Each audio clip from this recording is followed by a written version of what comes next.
They accused me of stealing my mother-in-law's grandmother's necklace, the one worth $50,000. The family heirloom that meant everything to her. I didn't take it. But when my husband had to choose between believing his mother or believing me, he chose her. 6 months later, they found it in Margaret's own jewelry box. She'd hidden it herself and forgot. By then, it was too late. Some things, once broken, can't be fixed. This story will break your heart. Watch till the end to see what happened when they realized their mistake. The accusation. Where is it? Margaret stood in the doorway of our bedroom, her face white, hands shaking. Where's what? I was folding laundry, James's work shirts, the blue ones he wore to the office. My grandmother's necklace, her voice ice. The sapphire one. It's gone. I put down the shirt. I don't know. When did you last see it? Don't play innocent with me. She stepped closer. You were in my room yesterday. I saw you. I was looking for the vacuum. My heart started pounding. You said I could borrow it. The vacuum. She laughed, sharp, mean. And while you were there, you went through my jewelry box. I didn't touch your jewelry. Liar. She spat the word. That necklace has been in my family for 3 generations, worth $50,000. The day after you were in my room, it disappears. My hands went cold. Margaret, I swear, I didn't take anything. Then explain how it disappeared. Her eyes hard, flat. Explain how the box was moved, how things were rearranged. I don't know. Maybe you moved it. Maybe you forgot. I don't forget. She leaned in close, perfume thick, suffocating. I know exactly where I put that necklace. You're the only one who's been in that room. I didn't take it. We'll see what James says. She turned, walked out. I stood there, shirt still in my hands, heart hammering. This couldn't be happening. Let me back up. Let me explain how we got here. I met James 3 years ago, at a bookstore. We both reached for the same book. Laughed about it. He asked me to coffee. I said yes. He was kind, smart, worked in finance. We dated for a year, got married in a small ceremony. His parents came, but his mother Margaret spent the whole reception telling people I wasn't their usual type. I tried to ignore it, tried to win her over. For 2 years I tried, cooked her favorite meals, remembered her birthday, complimented her garden. Nothing worked. She'd find fault in everything. The way I set the table, the way I dressed, the way I laughed. Too loud, she'd say. Ladies don't laugh like that. But I loved James. So I endured. 6 months ago, we moved in with his parents. Temporarily, our apartment had a mold problem. The landlord said 2 weeks to fix it. 2 weeks turned into 6 months. Living with Margaret was hell. She criticized every meal I cooked, every choice I made. She'd rearrange my things. Tell James I was lazy, wasteful, not good enough for him. The first week, she threw out a casserole I'd made. Said it was inedible, and he dumped it in the trash right in front of me. James saw it happen. Said nothing. The second week, she refolded all my laundry. You don't know how to fold properly, she said. Showed me her way. Made me refold everything while she watched. Third week, she told James I'd been sleeping in. Lazy, not taking care of the house. I'd been up since 6 cleaning. James believed her without asking me. Fourth week, she started commenting on my weight. Maybe eat a salad instead, she'd say when I reached for pasta. James likes his women slim. Fifth week, she invited his ex-girlfriend to dinner. Seated her next to James. Spent the whole meal talking about how perfect she was, how successful, how elegant. I sat there, quiet, humiliated. James said nothing. Sixth week, the necklace went missing. He'd say she meant well, that she was just particular, that I should try harder. I tried, God, I tried. Then came the day of the accusation. James came home early, found his mother crying at the kitchen table, mascara running down her cheeks. What's wrong? He dropped his briefcase, rushed to her. The necklace, she sobbed. Your grandmother's necklace. Stolen. Stolen? James looked at me. I was standing in the doorway, frozen. She was in my room yesterday. Margaret pointed at me, finger shaking. Looking through my things. Now it's gone. Anna? James's voice quiet. Is this true? I was looking for the vacuum. My voice broke. I didn't touch her jewelry, I swear. The box was moved. Margaret wiped her eyes. Things were out of place. She went through it, looking for something valuable. And she took it. I didn't. I stepped forward. James, you know me. You know I wouldn't. Do I? His face changed. Closed off. Because I'm starting to wonder. Cold settled in my chest. Like ice. What? You've been stressed about money. He crossed his arms. You mentioned wanting to redo the kitchen in our apartment. You said we couldn't afford it. That doesn't mean I'd steal. That necklace is worth $50,000. Margaret's voice soft now, calculated. Enough to redo a kitchen, and then some. I didn't take it. I looked at James, pleading. Please, you have to believe me. He looked away. That's when I knew. He didn't believe me. His own wife. He believed his mother. We need to search her things, Margaret said. What? I stepped back. No, absolutely not. If you have nothing to hide, she started. I don't have anything to hide. My voice rose. But I'm not letting you tear through my belongings like I'm some criminal. Then you're admitting? Margaret stood. I'm admitting nothing. Tears now, hot, angry. I didn't take your necklace. I don't know where it is. But I will not be treated like a thief in my own home. This isn't your home, Margaret's voice cut. This is my house, my family's house. You're just a guest here, and guests who steal don't get to stay. I looked at James. Say something. He was quiet, face conflicted. Then, maybe we should just check to rule it out.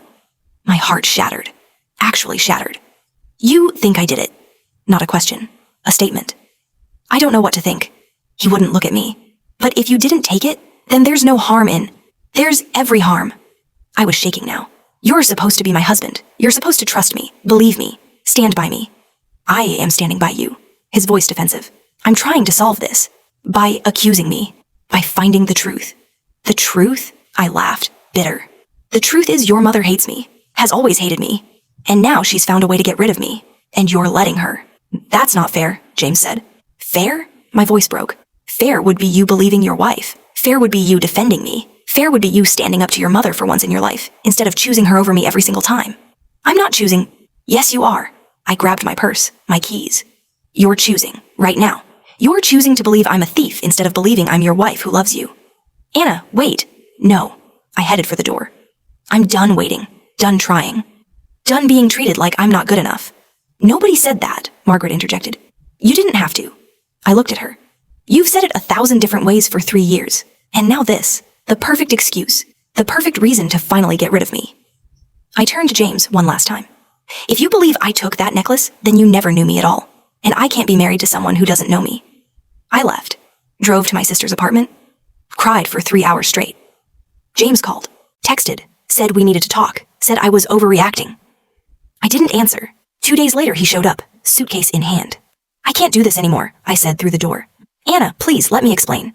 Explain what? That you think I'm a thief? I don't think that, his voice muffled. I was confused. Mom was so sure, so upset. I didn't know what to believe. You should have believed me. I opened the door. I'm your wife. I've never lied to you. Never given you reason not to trust me. But when it mattered, when I needed you most, you chose her. I'm sorry. He looked broken. Tired? I'm so sorry. I should have believed you. I should have stood up for you. Yes, you should have. Can we fix this? His eyes read. Can we go back? I wanted to say yes. Wanted to forgive him. Fall into his arms. Go home. But something inside me had broken. That trust. That belief that he'd always have my back. I don't know, I whispered. I need time. How much time? I don't know that either. He left the suitcase. Your things. I packed them, just in case. He drove away. I moved the suitcase inside. Opened it. My clothes. My books. My photos. At the bottom, a note in James's handwriting. I'm sorry. I love you. I'll wait as long as it takes. I cried. Again. Days turned into weeks. Weeks into months. James kept calling. Kept trying. But I couldn't. Couldn't go back to a house where I was accused. Couldn't be with someone who didn't trust me. I filed for divorce. He didn't contest it. Signed the papers. We split everything. Clean. Simple. Over. I moved on. Got my own apartment. Went back to teaching. Started rebuilding my life. The apartment was small. Studio. 1 room. But it was mine. Nobody to criticize how I arranged the furniture. I painted the walls blue. Margaret hated blue. I bought plants. Filled the windowsill. Margaret said plants were messy. I cooked whatever I wanted. Ate pasta without comments about my weight. Slowly, I started to feel like myself again. I joined a book club. Made friends. Women who laughed with me. Not at me.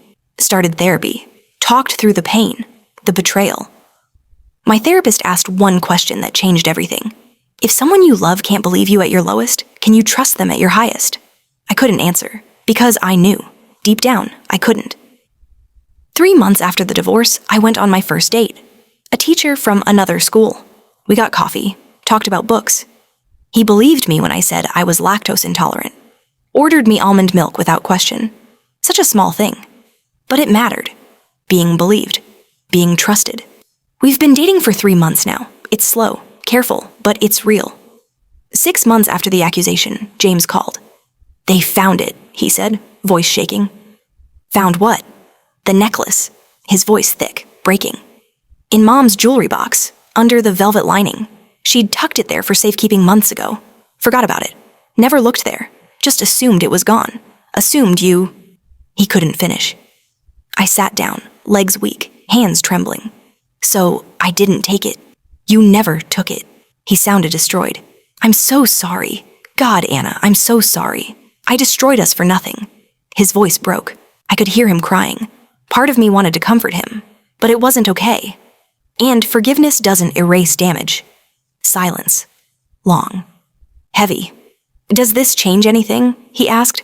Can we try again? I thought about it, really thought about it. No, I said finally. It doesn't change anything. But I know now. I know you didn't. You should have known then. My voice steady, calm. You should have believed me when I told you. You should have trusted me, your wife.